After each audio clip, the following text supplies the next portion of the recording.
première vidéo où on va se poser en face à face et on va discuter ensemble. Ça fait un peu bizarre parce que en vrai j'ai l'habitude de toujours faire quelque chose avec un jeu vidéo, avec de la musique, etc. C'est la première vidéo que je vais publier sur YouTube où on va se poser et discuter. Alors du coup aujourd'hui on va répondre aux questions pour la FAQ qu'on avait débloquée suite au Sebaton, le Sebaton qui avait eu lieu début août, et donc il y avait des objectifs, des sub-goals, et l'un d'entre eux était cette FAQ. Je vous ai laissé poser vos questions sur Discord, et maintenant on y répond aujourd'hui. Alors vous verrez, certaines questions sont intéressantes, d'autres loufoques, d'autres drôles, d'autres soulèvent des points assez importants qui sont super cool. Je suis super content de pouvoir répondre à certaines questions. Je vous laisserai juger lesquelles sont lesquelles, je ne vous donnerai pas plus d'indices. Alors j'ai dû retourner la vidéo parce que la première fois que je l'ai tournée, le micro a bugué. Donc du coup désolé si ça manque un peu de spontanéité parce que du coup je connais déjà les questions puisque j'ai déjà tourné la vidéo. C'est la deuxième fois, voilà, qu'est-ce que vous voulez, les problèmes techniques ça arrive. Quoi qu'il en soit, c'est parti pour la première question. Alors la première question c'est Vegeta qui nous la pose. Qu'est-ce qui te plaît le plus dans le streaming ? Alors la réponse va être en plusieurs étapes. La première réponse que j'ai envie de donner, c'est tout simplement parce que j'aime partager.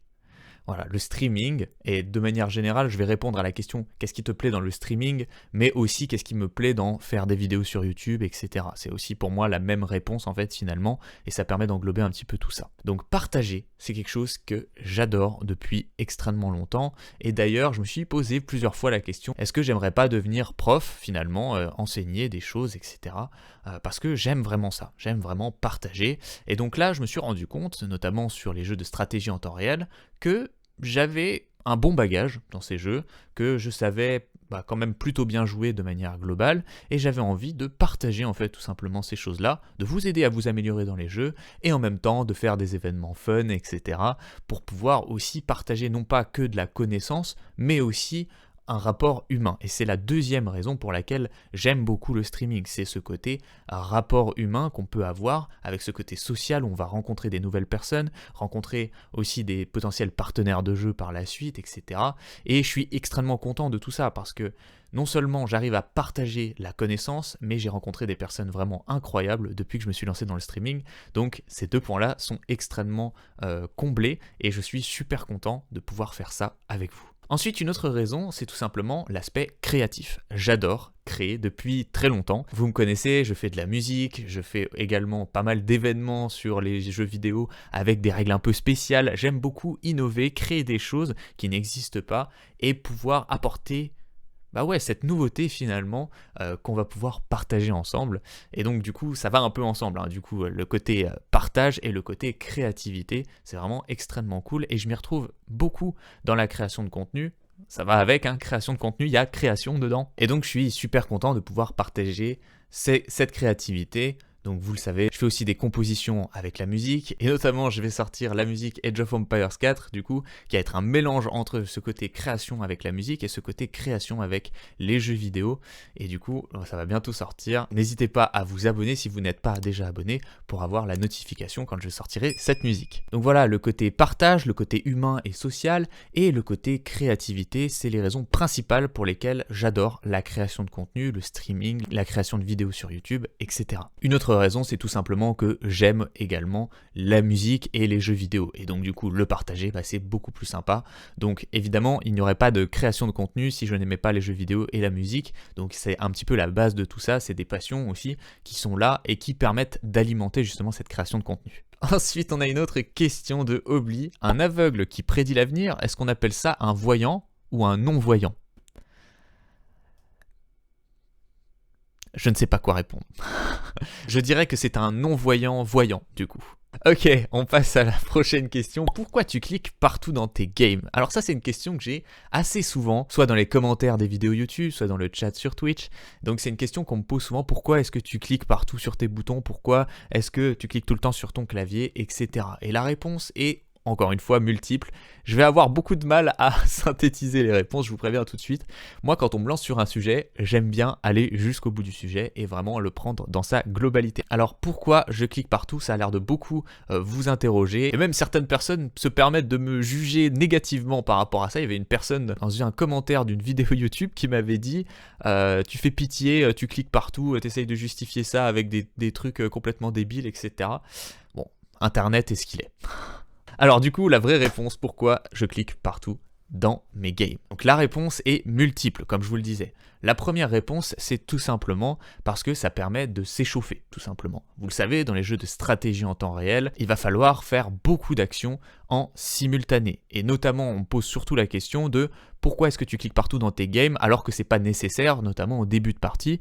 C'est vrai qu'au début de partie, c'est pas nécessaire de cliquer partout. Et donc du coup, la réponse, c'est pour m'échauffer, tout simplement. Échauffer parce que par la suite de la partie, je sais que je vais devoir cliquer partout, je vais devoir faire beaucoup de multitasking, c'est-à-dire faire beaucoup de tâches en simultané. Et donc, le fait d'être échauffé en début de partie me permet par la suite de bien appréhender la suite de la partie, tout simplement. En plus de ça, il y a une autre raison qui est assez simple à comprendre, c'est tout simplement que lorsqu'on va faire des groupes de contrôle, avec un groupe de contrôle sur son éclaireur, un groupe de contrôle sur son centre-ville, et un groupe de contrôle, je sais pas moi, sur un groupe de villageois ou sur son armée, etc., eh bien on va pouvoir spammer ces 3 touches, et donc aller à chaque fois sur l'éclaireur, le centre-ville, son armée, etc. Et ça nous permet de ne jamais oublier ces choses-là, entre guillemets, parce que si on est là en train de jouer juste avec la souris et de regarder autour de soi, bah vous vous doutez bien que l'éclaireur, à un moment, il va s'arrêter, et donc il ne va plus aller chercher. Et donc en fait, le fait de spammer un petit peu mes touches et de tout le temps observer, en fait, si mes unités sont bien en train de se déplacer, donc si mon éclaireur est bien en train d'éclairer, etc., si mon centre-ville est toujours en train de produire des villageois, etc. Et notamment sur l'éclaireur en début de partie, c'est assez intéressant parce que si on passe à côté d'un mouton, eh bien on peut aller le récupérer, on est sûr de ne jamais le manquer. Donc bien laisser sa caméra sur l'éclaireur, repasser sur le forum de temps en temps pour être sûr qu'on produit des villageois, etc. Donc voilà pour la réponse pour pourquoi je clique partout dans mes games, bah c'est tout simplement parce que ça m'aide à mieux jouer aux jeux de stratégie en temps réel. L'objectif est de faire le plus de tâches possible en un temps imparti, et donc du coup utiliser son clavier, cliquer un petit peu partout, ça permet de mieux correspondre à cette chose-là. Et d'ailleurs, je ne sais pas si vous avez remarqué, il n'y a littéralement aucun joueur professionnel ou de bon joueur dans les jeux de stratégie en temps réel qui ne clique pas absolument partout. Alors peut-être qu'il y a 2-3 exceptions avec des joueurs qui sont peut-être tellement forts sur le plan stratégique qu'ils n'ont pas besoin justement d'être aussi rapides, etc. Mais quoi qu'il en soit, cette rapidité vous donne un avantage conséquent par rapport à votre adversaire. Imaginez si vous devez attaquer votre adversaire avec 2 groupes de cavalerie à 2 endroits distincts, en même temps défendre votre base, gérer votre économie, capturer les reliques, prendre les lieux sacrés, créer des murs, créer des habitations, déplacer vos villageois vers une autre source de nourriture. Vous voyez, il y a beaucoup de choses à faire très rapidement. Continuer à produire aussi vos unités, etc. Enfin voilà, vous voyez, il y a beaucoup de choses à faire en simultané dans les jeux de stratégie en temps réel, et c'est pour ça que c'est important d'utiliser son clavier et de cliquer partout du coup. Ensuite, on vient avec une autre question de H cette fois. Pourquoi la création de contenu plutôt que le tryhard pur et dur sur Age of Empires 4? Alors déjà, la première réponse va être très simple. Je préfère tout simplement créer du contenu. Je vous l'ai dit tout à l'heure, les raisons pour lesquelles je fais du streaming, c'est la création, le partage, etc. Des choses qu'on retrouve beaucoup moins lorsqu'on fait du tryhard pur et dur. Parce que si je veux me concentrer à 100% sur la performance et être le meilleur dans le jeu vidéo, tout simplement je vais faire moins de guides. Je vais plus me concentrer sur ma performance personnelle, essayer de m'améliorer le plus possible et donc potentiellement moins partager. Et pareil, au niveau de la création, je vais aussi également beaucoup moins créer. Je ne vais pas créer des événements parce que ça consomme énormément de temps et ça m'empêche de m'entraîner, tout simplement. Donc déjà, ça va en contradiction avec ce que j'aime faire dans la création de contenu de manière globale. En plus de ça, actuellement, pour performer dans Age of Empires 4 et avoir un excellent niveau, la plupart des joueurs sont à 100% sur le jeu. Et donc ça vient amener un problème qui est tout simplement de... il faut pouvoir en vivre de ce tryhard justement. Donc il y a certains joueurs semi-pro qui vont potentiellement être en mode tryhard pur et dur, mais qui vont avoir un travail à côté, mais ils ne sont pas super nombreux et on voit que ce n'est pas les meilleurs joueurs non plus. On peut prendre l'exemple par exemple d'Eliona, qui est un joueur qu'on connaît maintenant puisque il vient de temps en temps sur la chaîne, on discute avec lui, il est maintenant sur Twitch, etc. Donc on commence à un peu plus le connaître, etc. Donc c'est une personne qui a notamment un travail à côté, qui fait partie des meilleurs joueurs au monde, mais il ne fait pas partie du top 5 des meilleurs joueurs au monde, puisque tout simplement ce n'est pas compatible d'être l'un des meilleurs joueurs au monde et en même temps avoir un travail à côté, tout simplement parce que les meilleurs joueurs au monde actuels n'ont pas de travail à côté. Donc première chose, c'est ce côté un petit peu monétaire. Si on veut être dans les meilleurs, eh bien il faut potentiellement, il faut savoir sacrifier un petit peu son travail justement et pouvoir se donner les moyens de le faire. Et donc ça amène déjà le côté risque qui nous dit que même si on lâche notre travail, on arrivera à être dans les premiers, surtout que maintenant, il y a un train énorme à rattraper, puisque la différence entre un joueur professionnel et un joueur comme moi, elle est colossale, je vous l'affirme, à 100%, peut-être que certaines personnes ne se rendent pas compte de l'écart qu'il y a entre un joueur comme Marinelord et moi, mais je vous assure, il y a un écart qui est presque impossible à rattraper. Je pense honnêtement, à ce niveau-là du jeu, je pense que c'est impossible que je puisse rattraper à un tel niveau. Et donc il y a ce facteur risque. Alors vous allez me dire, oui, mais n'est pas obligé d'être dans les meilleurs joueurs du monde. Alors personnellement, j'ai un petit peu de mal avec ce genre de mentalité où je me dis, je vais faire de la tryhard pure et dure, mais je veux pas être le premier du monde. Voilà, moi personnellement, quand je me lance dans un sujet, j'aime beaucoup le maîtriser à 100%, j'aime beaucoup pouvoir être le plus perfectionné possible. Alors ça ne veut pas dire que si par exemple je me lance l'objectif d'être le premier au monde dans Age of Empires 4 et que je suis deuxième, je vais me lapider et me taper dessus, etc. C'est pas ça que ça veut dire, mais ça veut dire tout simplement que j'aime me lancer à 100% dans un projet et ne pas me mettre de limites. Et là, honnêtement, je pense que la limite est beaucoup trop compliquée à atteindre. Et d'un autre côté, on a ce côté création de contenu, parce que pour l'instant, j'en ai pas encore beaucoup parlé. Et ce côté création de contenu est certes difficile, mais beaucoup plus atteignable. En tout cas, on le voit tout simplement avec ma chaîne YouTube, où on a de plus en plus de personnes qui sont présentes et qui regardent les vidéos, mais aussi sur Twitch, on a de plus en plus de monde également, on a de plus en plus de soutien, on a de plus en plus de monde qui veut participer aux événements, etc. Et ça, c'est vraiment extrêmement cool. Et donc, on voit que certes, c'est difficile la création de contenu, ça m'a pris quand même un certain temps, notamment là ça fait plus de 2 ans que je suis en train de créer du contenu, que je m'informe sur le sujet, etc. Donc ça prend du temps, mais c'est possible et beaucoup plus atteignable. En plus de ça vient la question de l'argent, tout simplement. Donc, comme je vous en disais tout à l'heure, l'objectif peut être ou pas d'ailleurs de vivre de la création de contenu ou de devenir un joueur professionnel. Personnellement, voilà, j'aime pas me lancer dans un projet à moitié et quand je veux faire quelque chose, j'aime bien le faire à fond. Et donc mon objectif principal, ce serait de vivre de mon activité. Et donc quand on regarde pour un joueur professionnel, il faut être dans le top 2 voire 3 minimum pour pouvoir générer des revenus assez intéressants, pour pouvoir vivre de la tryhard sur Age of Empires 4, qui est très difficile. Voilà, je ne vais pas vous mentir, déjà il y a l'attrait, il faut être à temps plein sur le jeu, et il y a des joueurs à temps plein sur le jeu qui sont top 10 monde, et du coup qui ne génèrent pas suffisamment de revenus pour vivre justement. Donc du coup ça pose ce problème-là de se dire, du coup pour tryhard pur et dur, et vivre de tout ça, il faut coupler à la création de contenu. Et donc du coup, on en vient un petit peu au problème que je disais tout à l'heure, c'est que du coup, si on couple ça avec la création de contenu, du coup, ça va être beaucoup plus difficile de devenir plus fort, etc. Et donc du coup, beaucoup plus difficile de rattraper le train de retard, etc. Déjà que je pense que c'est pas possible de le rattraper, même si on se met à 100%, c'est extrêmement compliqué parce que les joueurs actuels continuent de s'améliorer. Donc du coup, il faut non seulement rattraper le retard, mais aller encore plus loin, etc. Pendant que les joueurs, eux aussi, continuent de s'améliorer. D'un autre côté, la création de contenu, il y a beaucoup plus de moyens de générer des revenus. Les publicités sur YouTube, la possibilité d'avoir des subs sur Twitch, des donations, la possibilité aussi d'avoir des pubs sur Twitch, il y en a également. Créer des événements, mais aussi faire des coachings, faire des guides, etc. Donc il y a vraiment beaucoup de manières de générer des revenus grâce à la création de contenu, beaucoup plus que quand on essaye de devenir professionnel. Et en fait, quand on essaye de devenir professionnel, finalement, pour générer de l'argent à côté, parce que ça ne suffit pas d'être joueur professionnel, on va avoir les mêmes objectifs qu'un créateur de contenu, c'est-à-dire qu'on va à côté faire de la création de contenu, on va faire des guides, on va faire des coachings, etc. Donc du coup, voilà, il y a ce côté un petit peu difficile d'être que full tryhard dans Age of Empires 4. Et on le voit avec des joueurs comme Corvinus par exemple, qui est un joueur extrêmement fort sur Age of Empires 4, mais qui va faire beaucoup de création de contenu, qui va faire des coachings, etc.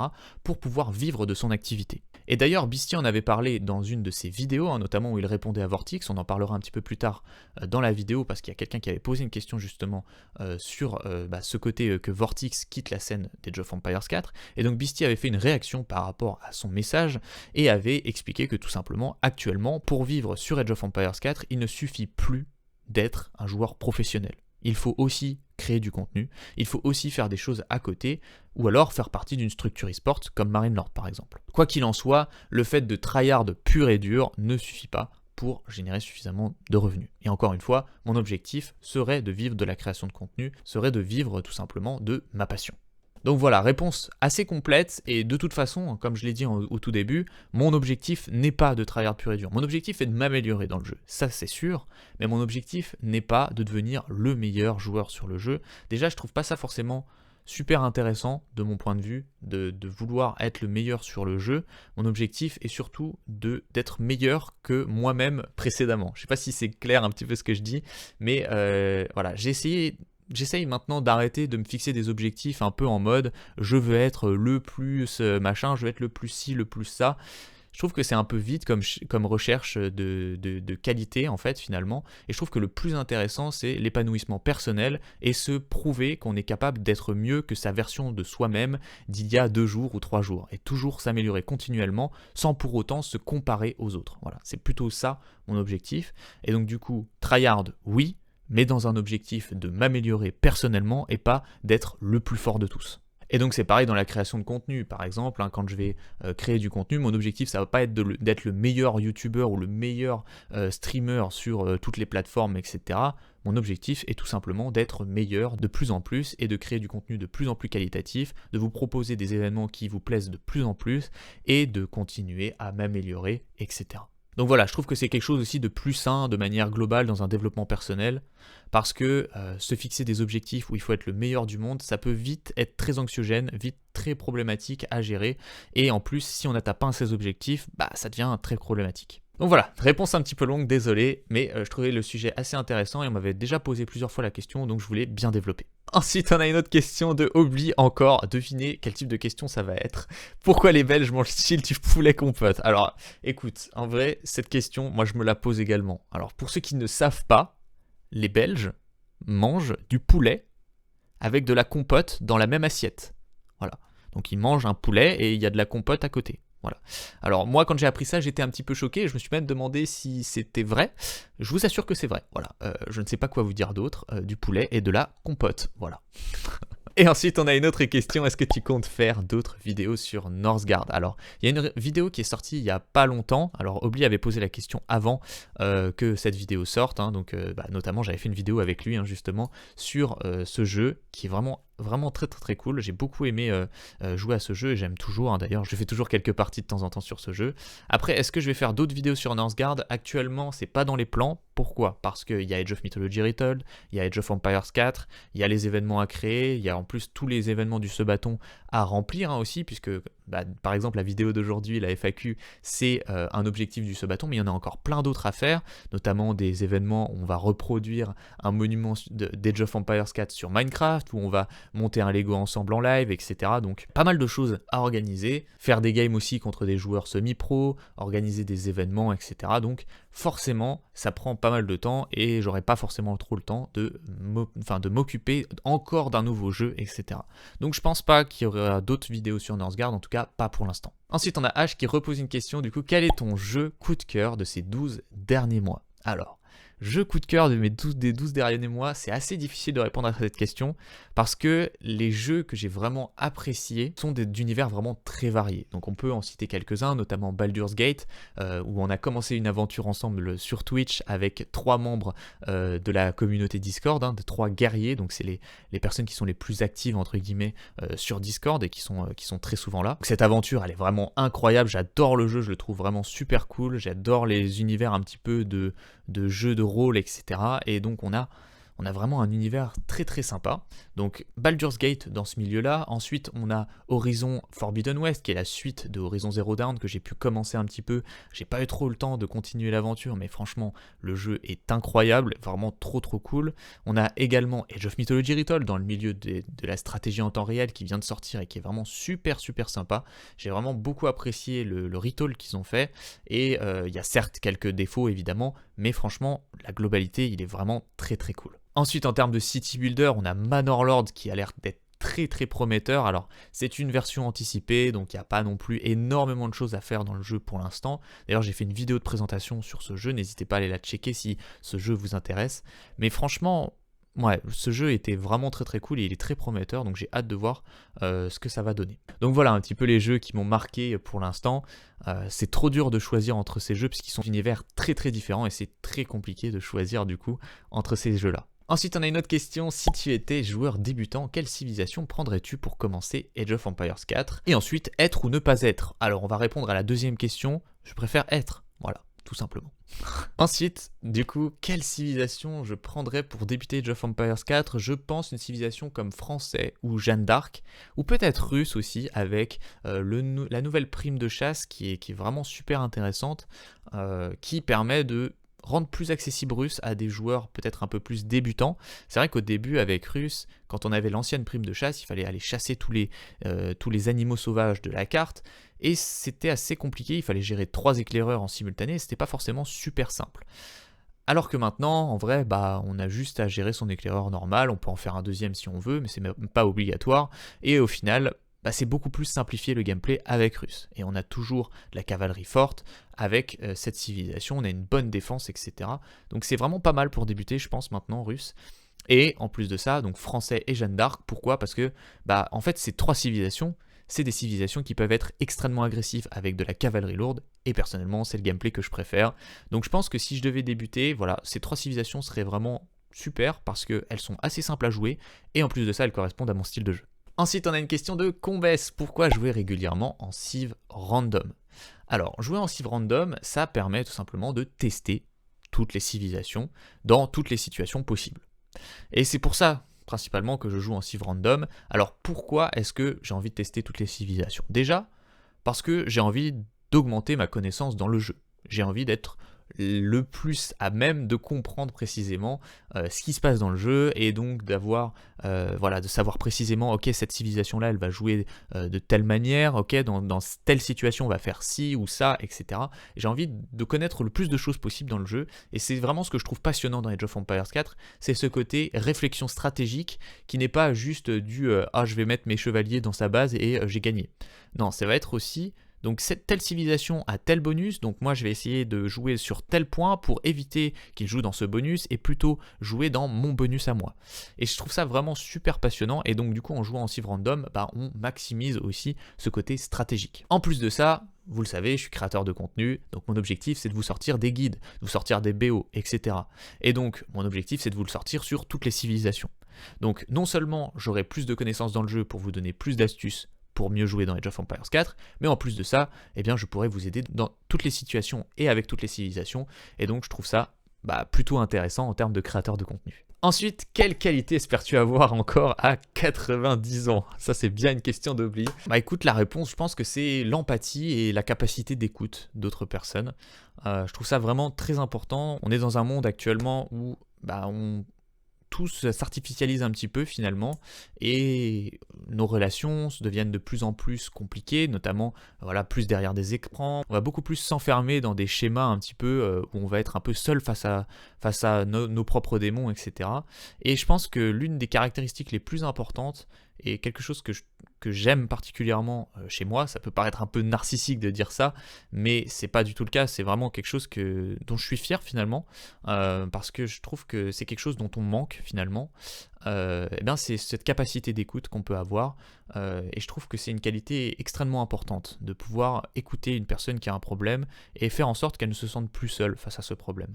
Et c'est une approche humaine qui pour moi est la plus importante actuellement, encore plus dans cette société où justement on a ce côté un peu, on va swiper des vidéos à l'infini et on va essayer de combler un vide, et c'est pas comme ça qu'on comble un vide évidemment, hein. Mais voilà, on va avoir du mal à exprimer ses émotions, on va avoir du mal à faire face aussi à nos difficultés, et on va s'enfermer vraiment dans une bulle qui va être très compliquée à sortir.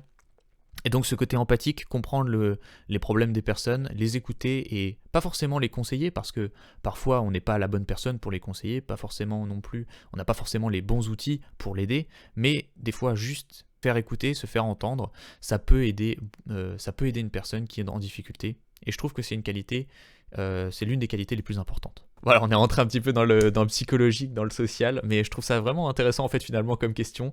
Même si ça paraît un peu bizarre au début, bah au final ça nous a amené à discuter un peu philosophie, et c'est cool. Ensuite, on a une question de Florian Premier. Est-ce que tu penses plus longtemps à un commentaire, message qui te critique sans fond, ou à un commentaire sympa, et en quoi les commentaires peuvent avoir un impact sur ton contenu? Alors, question assez dense, assez vaste, je vais mettre longtemps à répondre parce qu'il y a beaucoup de choses à dire. Premièrement, un commentaire qui me critique sans fond.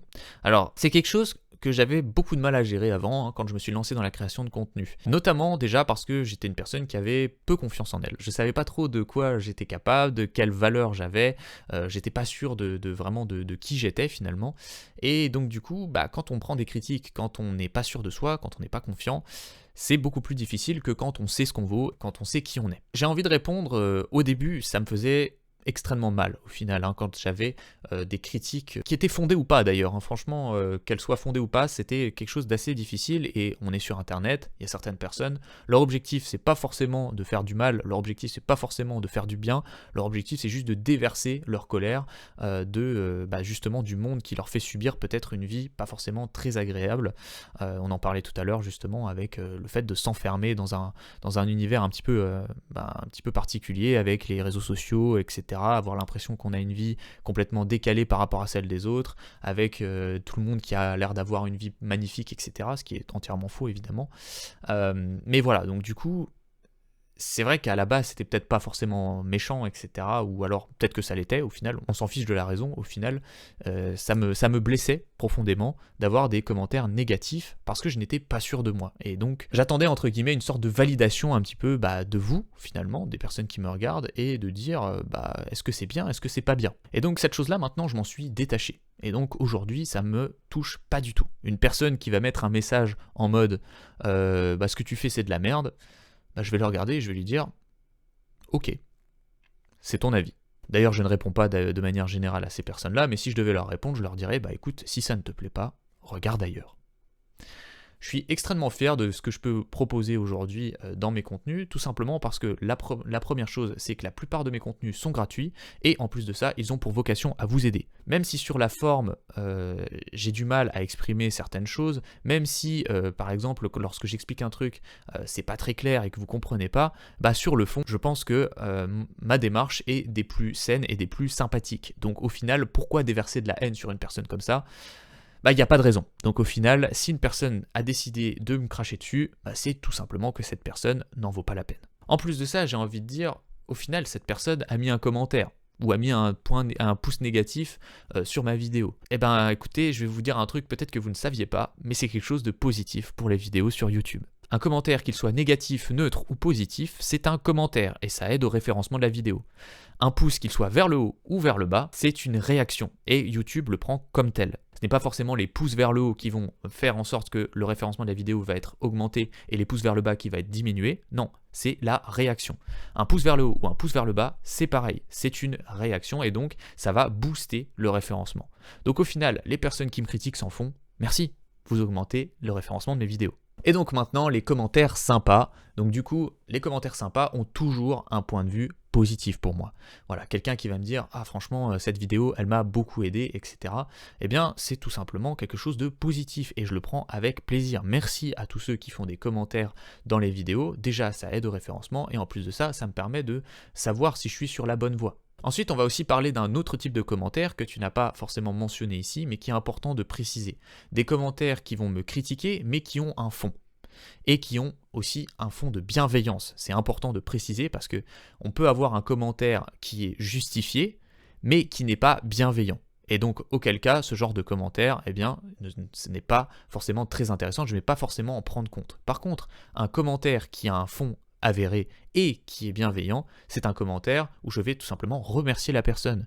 Une personne qui me dit ta vidéo est cool, mais franchement, quand tu as expliqué ça, j'ai pas compris. Eh bien, ce commentaire va me permettre de m'améliorer. Et donc, je remercie grandement les personnes qui me critiquent avec bienveillance. Et un commentaire négatif qui vient juste dire « Ah, à tel moment, t'as expliqué un truc, j'ai rien compris. » Déjà, merci pour la vidéo, t'as passé 50 minutes à nous expliquer comment est-ce qu'on comment est-ce qu'on devait jouer à Age of Empires 4. Voilà, si la personne ne prend même pas la peine d'être bienveillante, alors je ne prendrai pas la peine de prendre en compte son commentaire. Donc voilà, c'est un petit peu complet comme réponse, mais du coup, on va répondre précisément à ta question. Est-ce que tu penses plus longtemps à un commentaire qui te critique sans fond, un commentaire sympa? Donc avant, je pensais beaucoup plus longtemps à des commentaires qui me critiquaient, et aujourd'hui, je pense beaucoup plus longtemps à des commentaires positifs qui vont me dire « Ouais, franchement, cette vidéo, elle m'a beaucoup aidé ». Ensuite, en quoi les commentaires peuvent avoir un impact sur ton contenu? Donc c'est ce que je disais tout à l'heure avec les commentaires qui vont être bienveillants et qui ont un fond critique avéré. Voilà, donc si une personne prend la peine de m'écrire un commentaire pour que je puisse m'améliorer, eh bien ça va tout simplement avoir un impact sur mon contenu dans le sens où je vais prendre en compte la prochaine fois le commentaire qu'elle m'a fait. Notamment récemment, j'ai eu un commentaire où on m'a dit que j'avais mal placé ma caméra et donc que ça cachait une information. Et ben du coup, je vais modifier ma caméra. Voilà, c'est un exemple un peu tout bête, mais c'est quelque chose qui peut être extrêmement intéressant parce que moi je ne suis pas omniscient, je fais des erreurs, je suis un être humain comme tout le monde et donc il n'y a pas de mal à ça au final. Eh bien, on va profiter de cette chose-là pour s'améliorer ensemble. Donc voilà, je vais encore continuer sur quelque chose de psychologique suite à cette question parce que je trouve ça vraiment super intéressant. Je trouve qu'on n'en parle pas assez de manière globale dans la vie, mais le fait de mieux gérer les commentaires, de mieux gérer ces choses-là, m'ont vraiment été permises par le développement personnel que j'ai mis en place depuis maintenant presque un an, où j'ai commencé à me remettre au sport, où j'ai commencé à avoir une hygiène de vie beaucoup plus saine, où je mange mieux, où je dors mieux, je prends plus soin de moi, je fais plus attention à plein de choses dans ma vie. J'ai notamment commencé la méditation il y a un mois, et donc voilà, de manière globale, j'essaye vraiment de prendre soin de moi de manière physique mais aussi mentale. Et donc c'est grâce à ça que j'ai pu développer justement cet esprit critique et cette confiance en moi et je vous encourage à faire de même. Que ce soit avec du sport, que ce soit avec de la méditation, que ce soit avec de l'aide sociale où vous allez par exemple parler à quelqu'un, parler à un professionnel ou que vous ayez des amis avec qui vous puissiez passer des moments agréables, etc. Je vous encourage à le faire parce que je sais ce que c'est que d'être dans des situations difficiles où on a du mal justement à gérer ses émotions, a du mal à avoir confiance en soi, etc. Et c'est quelque chose qui est extrêmement important de s'en sortir pour pouvoir par la suite être la meilleure version de soi-même. Comme je le disais tout à l'heure, l'objectif n'est pas d'être le meilleur du monde, mais l'objectif est d'être meilleur de jour en jour. Et donc arrêtez de se comparer aux autres, mais se comparer à soi-même et continuer à évoluer dans le bon sens. Donc merci pour cette question, en vrai elle était super intéressante. Ensuite on passe à la prochaine question du coup de Eminox. Y a-t-il une chose que tu regrettes le plus dans ton parcours Twitch YouTube? Alors, des regrets, je sais pas, c'est peut-être un peu gros un regret. Je pense qu'il y a des choses qui auraient pu être améliorées, certes, mais de manière globale, c'est ce que j'aurais envie de répondre, c'est que ça fait partie de l'apprentissage finalement. Pour pouvoir s'améliorer, il faut faire des erreurs. Et d'ailleurs, c'est une chose que je prône dans la plupart du temps, dans les différentes choses que je fais, dans les différents coachings aussi que je peux mettre en place, etc. Si vous ne faites pas des erreurs, vous ne pouvez pas savoir ce qui est bien ou pas bien. Et d'ailleurs, de manière globale, il faut tenter. Hein, notamment, par exemple, s'il y a un nouveau patch sur Age of Empires 4, alors je parle d'Age of Empires 4, mais ça peut être sur n'importe quoi, du coup, si vous voulez savoir si telle chose est forte ou pas, il suffit de le tester et de voir si ça marche ou pas.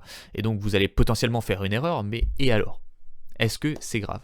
Donc, je parlerai pas de regret, parce que je trouve que c'est un peu trop fort, mais je pense qu'on peut parler d'échec finalement. Et je trouve que ça va être très intéressant de pouvoir parler de ça, et que c'est justement un côté assez sain de voir la manière de s'améliorer, parce que je me suis lancé dans la création de contenu au début, comme je vous le disais tout à l'heure, j'étais pas du tout confiant en moi. Et du coup, je voyais des échecs comme quelque chose qui m'empêchait de m'améliorer dans la création de contenu, qui en fait prouvait que je n'étais pas capable de le faire. Et au fur et à mesure, j'ai travaillé sur moi, etc.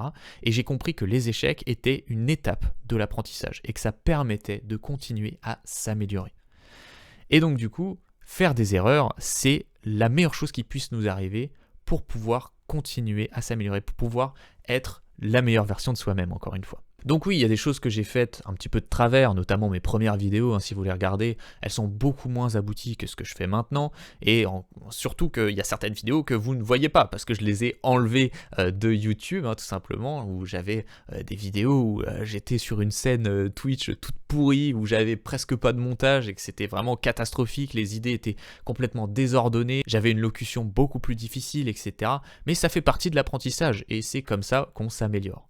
Il y a quand même 2-3 choses qui me marquent quand même dans la création de contenu de manière générale, et ça va avec le fait que justement j'étais pas très confiant en moi au début lors de la création de contenu, c'était les commentaires négatifs. On en parlait tout à l'heure avec la question de Florian Premier, où on avait justement ce côté, certaines personnes me mettaient des commentaires négatifs et je le prenais vraiment au pied de la lettre, et c'était comme si c'était une attaque finalement personnelle. Et donc je réagissais trop fort à ces commentaires-là, et j'avais envie un petit peu comme si j'étais dans un ring de boxe et que je devais me battre contre cette personne pour prouver que en fait si j'ai raison, ou alors que cette personne elle essaye de m'attaquer et que je dois répondre, etc.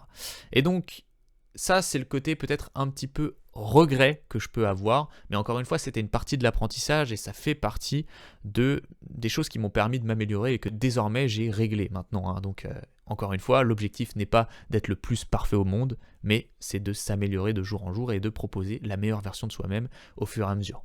Donc voilà, une petite pensée pour une personne que j'ai ban instantanément parce qu'il avait dit un mot de travers, ou potentiellement aussi des réactions que j'ai pu avoir sur certains commentaires YouTube. Mais bon, on est humain, on fait des erreurs, c'est pas grave. Alors, il faut pas non plus se complaire dans l'erreur, il faut s'améliorer par la suite, et donc apprendre de ses erreurs évidemment, hein, c'est ça qui est important dans le chemin. J'essaye pas de vous dire faites des erreurs et restez dans votre erreur, non, absolument pas. Évidemment, lorsque vous faites une erreur, rendez-vous compte que c'est une erreur, mais ne vous flagellez pas avec cette erreur, vous dites pas oh là là, j'ai fait une erreur, je suis oh quelle mauvaise personne, etc. et se frapper, etc.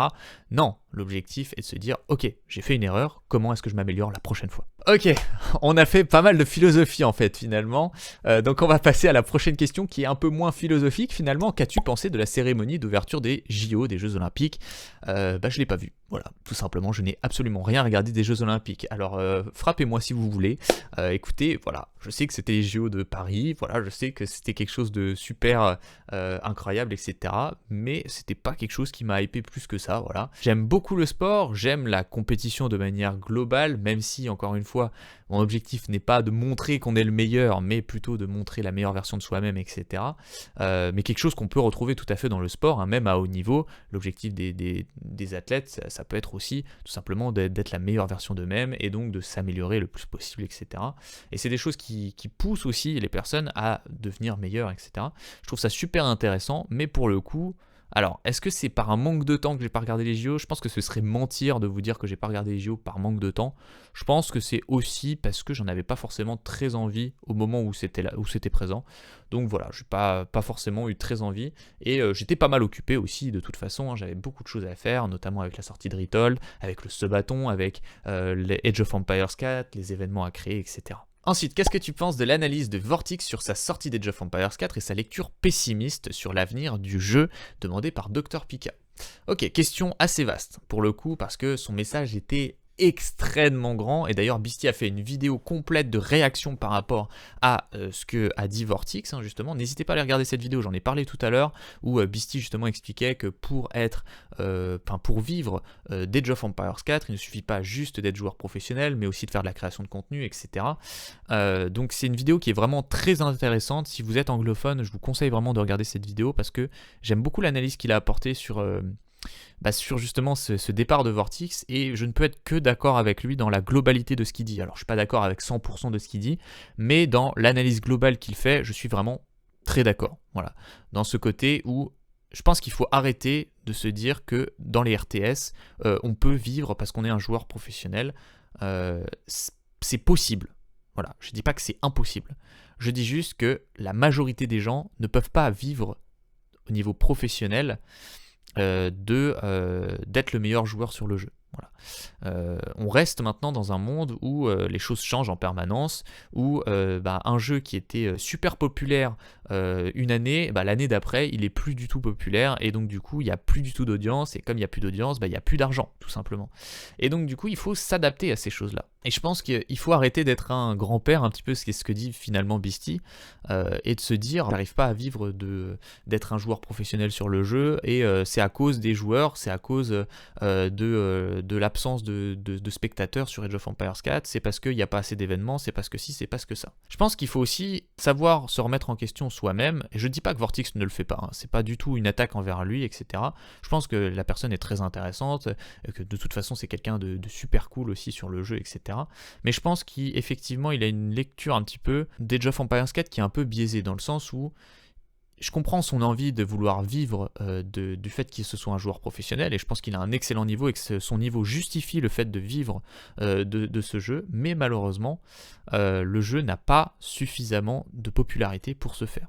Et c'est pas de la faute du jeu, c'est pas de la faute des joueurs, c'est pas de la faute des personnes qui organisent des événements, c'est tout simplement parce que actuellement le jeu n'est pas en vogue, c'est un jeu de niche et il faut juste s'adapter à ça, voilà, tout simplement.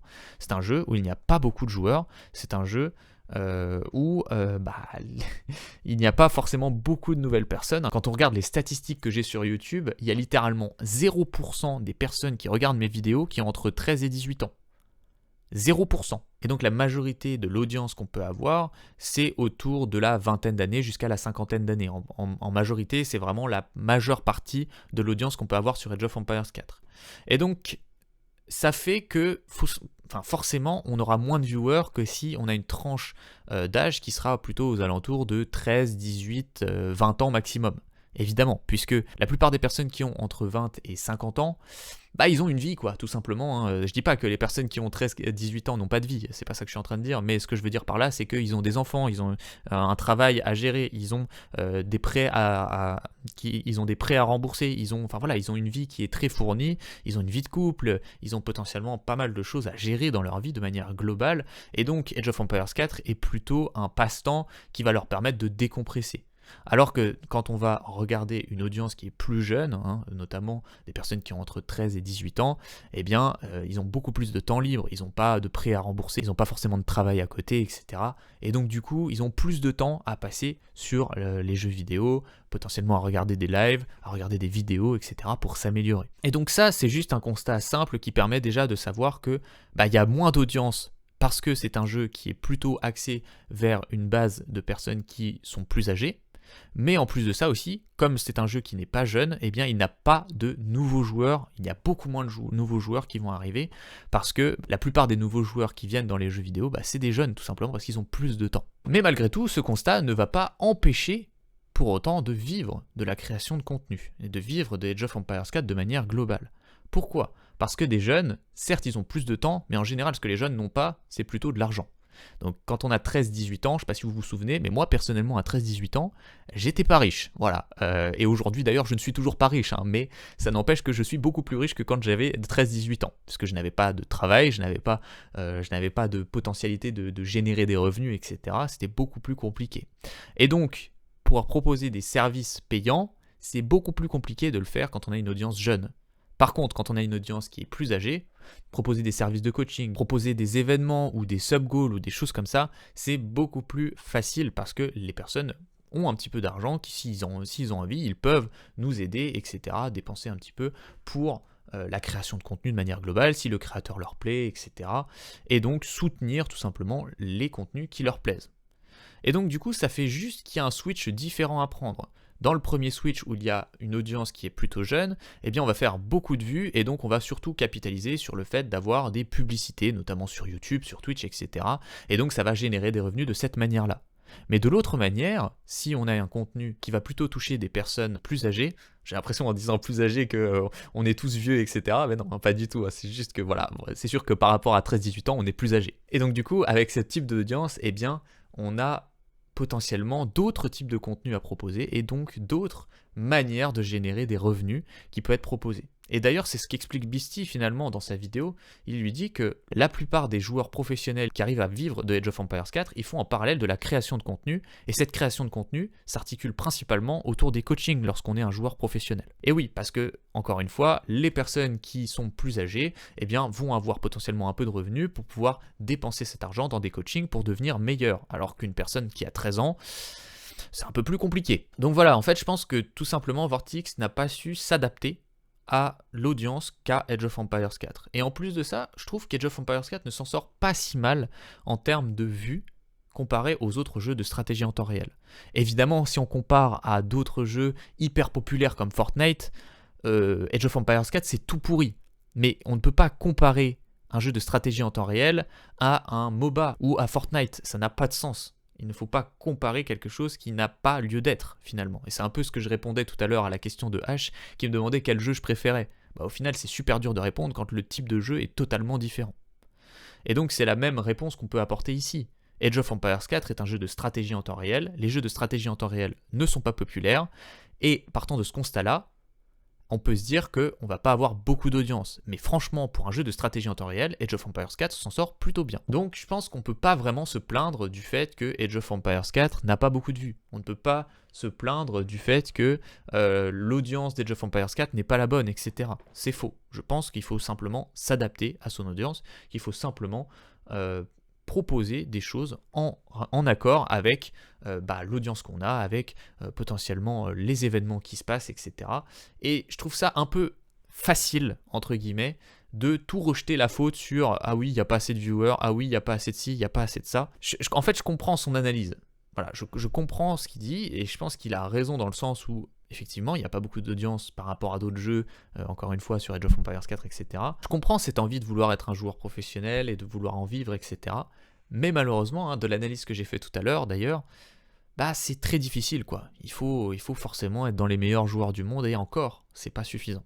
Donc malheureusement, il faut vivre avec son temps aussi, et il y a eu une époque où on pouvait vivre à 100% des RTS quand on était un joueur professionnel, notamment dans StarCraft, etc. C'était entièrement possible, mais aujourd'hui, ça ne l'est plus, et il faut vivre avec son temps. Et ensuite, on a aussi la question sur l'avenir du jeu, finalement, parce que c'est vrai que Vortix a parlé du fait que c'était difficile de vivre sur Age of Empires 4 parce qu'il n'y avait pas beaucoup de vues, etc. Mais il parlait aussi de l'avenir du jeu, qui ne voyait pas forcément beaucoup d'avenir sur le jeu Age of Empires 4. Alors moi, personnellement, je pense que Age of Empires 4 se porte très bien actuellement, comme je disais tout à l'heure, il y a pas mal de vues sur le jeu, comparé à d'autres jeux de RTS, voilà, c'est pas en chute libre, au contraire, je pense qu'il y a même de plus en plus de joueurs au fur et à mesure, que le jeu intéresse, et que peut-être même que Age of Mythology Retold, comparé à ce qu'on pourrait croire, va amener du monde sur Age of Empires 4. Je m'explique. Récemment, j'ai sorti pas mal de vidéos sur Age of Mythology.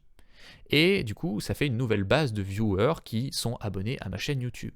Et certains de ces viewers vont regarder des vidéos d'Age of Empires 4. Et j'ai eu des commentaires récemment qui me disaient « Ah, ça a l'air cool Age of Empires 4. Peut-être que je vais essayer le jeu. » Et donc peut-être que Age of Mythology qui arrive, au lieu d'avoir l'analyse pessimiste de se dire « Ah ouais, mais tous les joueurs d'Age of Empires 4, ils vont aller sur Age of Mythology », on pourrait avoir l'analyse inverse de se dire « Certaines personnes qui ne jouaient plus aux jeux vidéo vont se remettre aux jeux vidéo, notamment avec Age of Mythology Retold, parce qu'ils vont se dire « Ah purée, c'était mon jeu d'enfance, j'adorais ce jeu », et donc ils vont découvrir potentiellement Age of Empires 4. Et si on arrêtait de voir les choses que négativement et qu'on pouvait aussi potentiellement explorer la possibilité qu'il y ait des choses bien qui se passent des fois. Alors je dis ça, mais maintenant j'ai l'analyse que j'ai maintenant parce que effectivement j'ai eu des commentaires de ce genre-là, etc. Au début je pensais pas forcément que Age of Mythology pouvait amener des nouvelles personnes sur Age of Empires 4. Mais c'est une possibilité qui est indéniable maintenant. Donc voilà, de manière globale, en plus Age of Empires 4 n'est pas un jeu mort puisqu'on a potentiellement des nouvelles extensions qui vont arriver.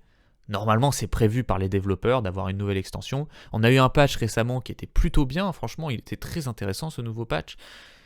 Le jeu n'est pas mort, voilà, c'est tout. Le jeu a encore une base de joueurs et on a toujours moyen de faire des choses très intéressantes avec ce jeu. Ok, on passe sur une question un peu plus légère. Tu préfères Combes ou Obli? Perso, je préfère Obli, il est meilleur. Je ne me prononcerai pas sur ce genre de sujet. Je n'ai pas le droit d'avoir des préférés, je suis impartial, évidemment. Les membres de la communauté sont tous très chers à mon cœur. Et je préfère Combes. Ok, prochaine question. Est-ce que tu aimes les citrons? Et cette question, je la déteste. Voilà. Bleachfox, je te le dis, je te déteste. Alors pour ceux qui n'ont pas le contexte, c'est normal, voilà, je vous le dis tout de suite. Alors je vous explique, sur Twitch, lorsque on est en live, eh bien vous pouvez avec des points de chaîne collecter un petit bonus entre guillemets. Ce petit bonus, eh bien c'est que je n'ai pas le droit de prononcer un mot et vous choisissez un mot et je n'ai pas le droit de le dire. Et si je dis ce mot, eh bien je dois faire 10 pompes. Et donc je n'ai pas le droit de dire ce mot pendant 2 minutes, faut pas exagérer, c'est pas pendant tout le live non plus. Et donc, pourquoi est-ce que Bleachfox me parle de citron? Parce que pendant un de mes lives, d'ailleurs je crois que c'était un live musique, Bleach Fox arrive dans le chat et met le mot interdit citron. Et moi j'étais en train de parler de musique, j'étais totalement à côté. Et donc du coup je vois dans le chat citron écrit. Et donc je dis citron. Et du coup j'ai dit le mot. Et j'ai fait 10 pompes. Merci Bleach Fox. Et depuis ce jour-là, je voue une haine éternelle envers Bleach Fox. Et ensuite, on a Monval qui pose une question entre la musique et les jeux vidéo. On peut même préciser Age of Empires 4 si besoin. Pas nécessairement, puisque maintenant il y a Age of Mythology aussi, il y a la présentation d'autres jeux vidéo qui est présente sur ma chaîne YouTube. D'ailleurs, n'hésitez pas à aller checker tout ça. D'ailleurs, n'hésitez pas aussi à aller checker mon partenaire Instant Gaming qui est juste ici. Donc voilà, vous avez dans la description de la vidéo, vous pouvez cliquer sur mon lien affilié. Et donc sur Instant Gaming, vous pouvez acheter des jeux moins chers. Et à chaque fois que vous achetez un jeu via mon lien affilié, eh bien je touche une petite commission. Instant Gaming, c'est un catalogue de plein de jeux vidéo qui sont à prix réduit. Donc ça peut aller de moins 10% à moins 90%. Vous avez vraiment des jeux super intéressants. Et il y a beaucoup de jeux. Vraiment, il y a vraiment un catalogue vraiment très fourni. Donc n'hésitez pas. Ça permet non seulement d'avoir des jeux moins chers pour vous, mais en plus de soutenir mon contenu. Donc c'est vraiment très cool. N'hésitez pas. Et donc du coup, lequel de ces deux passe-temps est ton favori entre la musique et les jeux vidéo? C'est impossible de répondre à cette question. Hein. Voilà, je vous le dis tout de suite. Comment répondre à ça? Voilà, c'est deux passions qui sont extrêmement différentes, qui sont complémentaires en plus de ça pour moi. C'est vraiment deux choses qui me tiennent à cœur depuis extrêmement longtemps. La musique, ça me permet vraiment d'exprimer mes émotions, un ressenti que je peux avoir à un moment, une difficulté que je rencontre, etc. Et donc, je vais vraiment y faire face avec la musique. Finalement, je vais écrire un texte dessus, ou alors je vais reprendre une musique d'un autre artiste, etc. qui me parle finalement sur le moment. Et ça me permet vraiment d'évacuer ces émotions, de pouvoir exprimer quelque chose de profond en moi. Et ça m'aide beaucoup à faire face à des situations un petit peu compliquées dans la vraie vie. Et les jeux vidéo, au final, ça peut faire un petit peu le même effet, où au final, on va avoir ce côté un petit peu thérapeutique. On va du coup oublier un petit peu ses soucis, pouvoir exprimer aussi ses émotions, se retrouver avec des amis, etc., découvrir des nouveaux mondes fantastiques, etc. Il y a de l'émerveillement, un petit peu comme quand on va regarder un film, ou quand on va lire un livre, etc. Donc il y a vraiment ce côté-là avec les jeux vidéo qui est vraiment super intéressant. Et en plus de ça, je trouve qu'on sous-estime beaucoup trop ce côté-là dans les jeux vidéo, mais il y a un côté aussi assez puissant en termes de connaissances et en termes de développement d'intelligence. Alors, c'est un peu bizarre dit comme ça, mais dans le sens où, notamment quand on va jouer dans des jeux de stratégie comme Age of Empires 4, etc., ça va nous aider aussi dans notre développement derrière d'une certaine logique, où on va se dire, ok, donc cette chose-là, elle permet de faire cette chose-là, puis ensuite cette chose-là, et donc on va avoir des liens logiques entre certaines choses, et ça va nous aider à réfléchir de manière globale aussi dans la vie de tous les jours. Et moi, combien de fois, dans certains jeux vidéo, j'ai appris des choses déjà dans la vie réelle, que ce soit historique, notamment avec Age of Empires 4, ou n'importe quel autre jeu. Il y a pas mal de jeux aussi qui se basent sur l'histoire pour faire certaines choses. D'ailleurs, les jeux vidéo m'ont aussi aidé, notamment au niveau de la traduction. Certains jeux où je lisais un texte et que je voyais que ce mot-là voulait dire telle autre chose, donc du coup j'apprenais des nouveaux mots en anglais, etc. Il y a pas mal de choses dans les jeux vidéo en fait qui peut nous apprendre beaucoup de choses. Et je trouve que c'est un petit peu sous-estimé. D'ailleurs, les jeux vidéo sont souvent vus comme une bête noire par la société, ou par les réseaux, par les journalistes, etc. Bon après, qu'est-ce qui n'est pas vu de manière négative par les journalistes, j'ai envie de dire. Notamment les journalistes qui font des critiques aussi du sport ou des choses comme ça. Bon, voilà, c'est un petit peu particulier, mais bon, quoi qu'il en soit, les jeux vidéo m'ont aussi beaucoup aidé à gérer différentes émotions, etc.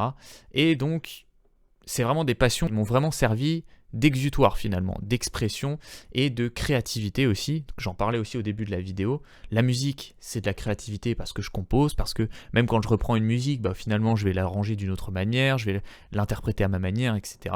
Et les jeux vidéo, avec la création de contenu maintenant, ça me permet aussi de faire quelque chose de très créatif, de pouvoir partager aussi des connaissances, etc. Et comme je vous le disais aussi, ce côté un petit peu logique et intellectuel qu'on peut retrouver dans les jeux vidéo. Personnellement, c'est quelque chose que j'adore dans les jeux vidéo et c'est pour ça aussi que je joue beaucoup à des jeux de gestion, de stratégie en temps réel, etc. Donc voilà, très difficile de répondre à cette question évidemment. Deux choses très différentes et très complémentaires finalement. On peut avoir ce côté complémentaire finalement entre ces deux passions-là. Et la musique, c'est quelque chose qui certes marche beaucoup moins bien actuellement pour moi, comparé aux jeux vidéo. Les jeux vidéo, c'est quelque chose qui, pour l'instant, est mon cœur d'activité. Mais si j'ai la possibilité aussi de développer le côté musique, bah, je le ferai avec grand plaisir.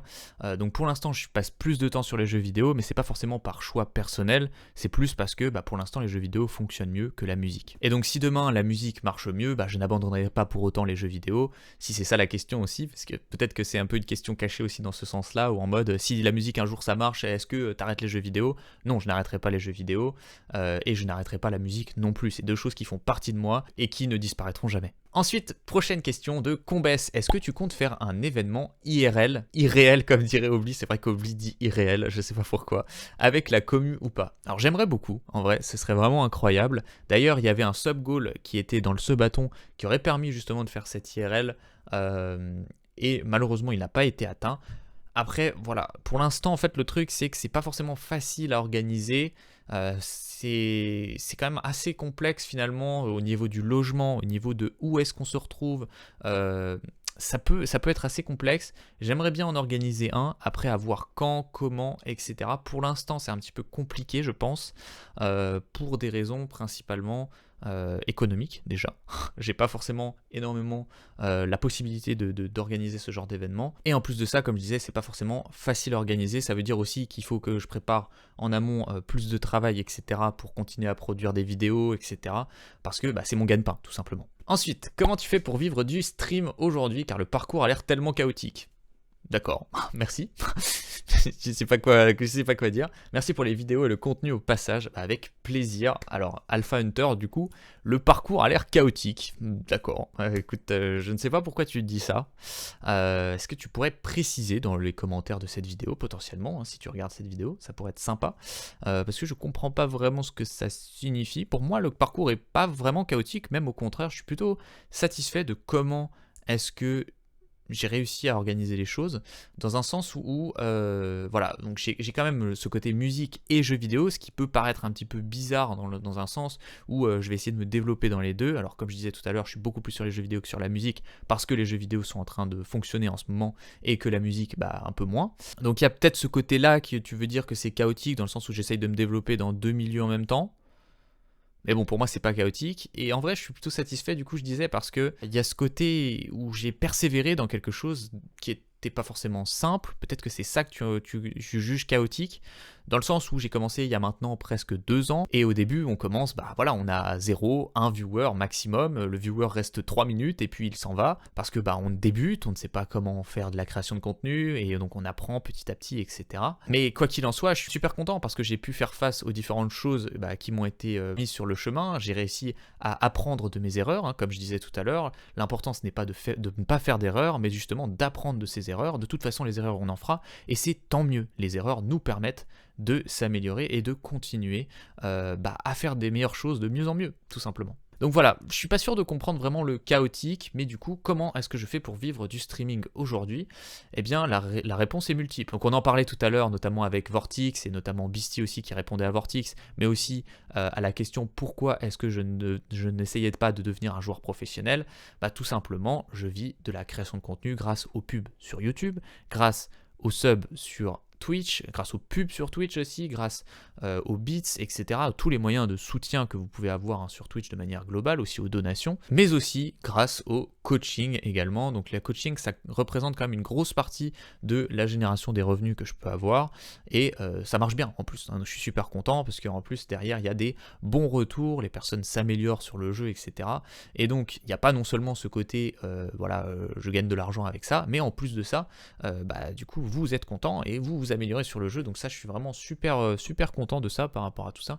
C'est vraiment super cool. Et pareil, hein, sur YouTube, sur Twitch, etc., on est de plus en plus nombreux, je le disais tout à l'heure, et on a vraiment une communauté qui est incroyable. Je suis super content par rapport à ça. Donc comment je fais pour vivre du stream? La réponse, elle est tout simplement dans les publicités et dans les contenus que je vends, tout simplement. Et on espère que ça va continuer et que ça va s'améliorer. Comme je le disais tout à l'heure, hein, je m'en cache pas, mon objectif est de vivre de la création de contenu.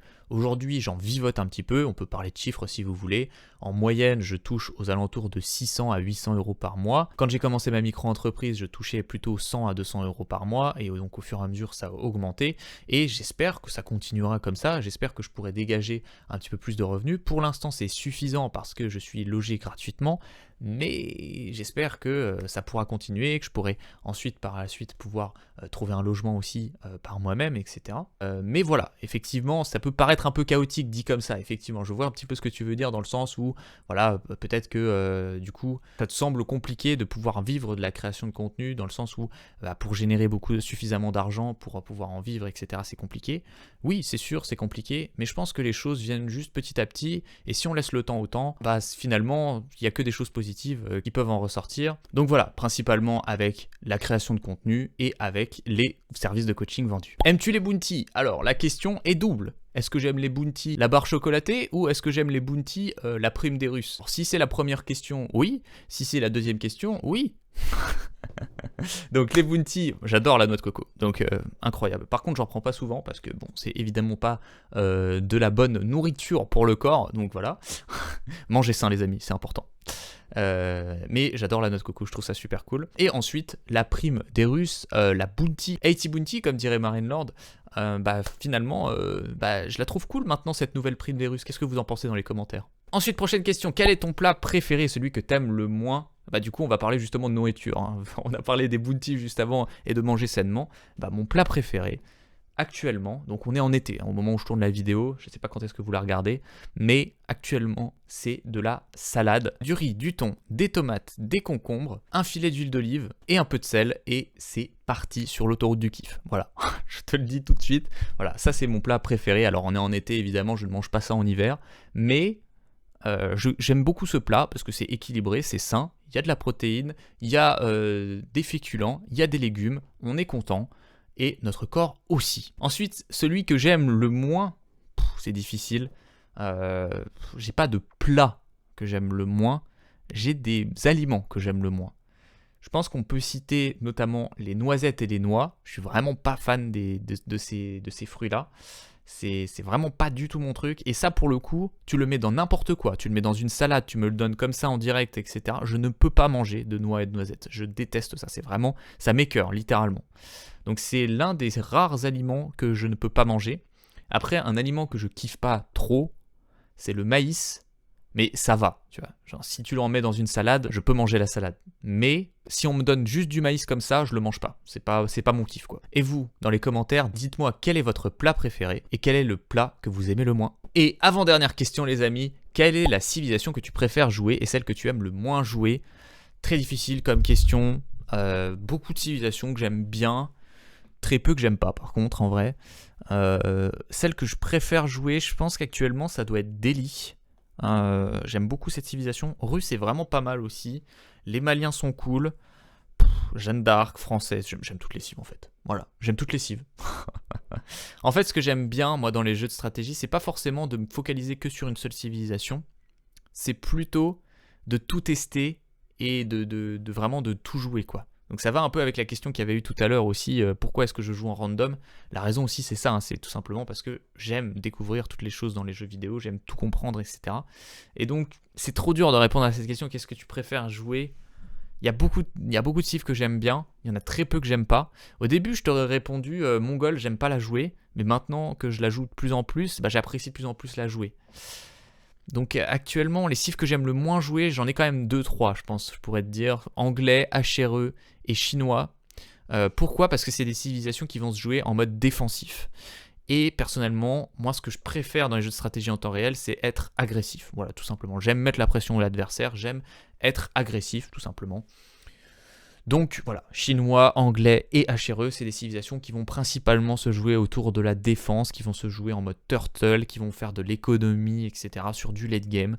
C'est moins mon truc, voilà.